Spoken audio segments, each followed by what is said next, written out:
Morning. দেখুন আমাদের খুব সকাল সকাল আজকে রান্না বসে গেছে। একদিকে ভাত বসে গেছে, একদিকে পেঁয়াজ কলি আলুর তরকারি বসে গেছে।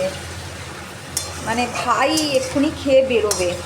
ভাই বললো আজ আমি খেয়ে বেরোবো, আমার জন্য একটু তাড়াতাড়ি করে কিছু রান্না করে দিতে। আমি কি তাড়াতাড়ি করে করবো, তাই জন্য আমি এই পেঁয়াজ কলি আলু তাড়াতাড়ি করে একটা তরকারি করে দিচ্ছি আর ভাত বসিয়ে দিয়েছি।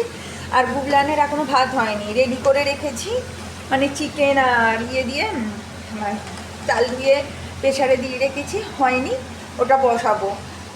আর এ পাশে দেখুন টমার লাল কুকারে সবজি সেদ্ধ হয়ে গেছে। এই আলু কুমড়ো বিট গাজর হেনা তেনা দিয়ে ওইটাও এখন ঠান্ডা করতে দিয়েছি, এটা খাওয়াবো ওকে। এই হচ্ছে ব্যাপার। জানি না রান্নাটা কেমন হবে, কি তাড়াহুড়ো করে করছি।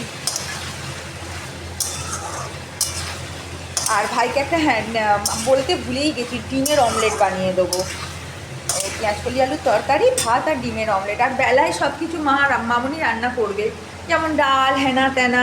এই যে দেখুন আজ আমাদের হবে এই সাদা সাদা মূলো এসেছে, মূলো দিয়ে ডাল, বেগুন ভাজা, মানে কপির তরকারি ফরকারি কী হবে আমি জানি না, মোট কথা ওগুলো মামুনি করবে।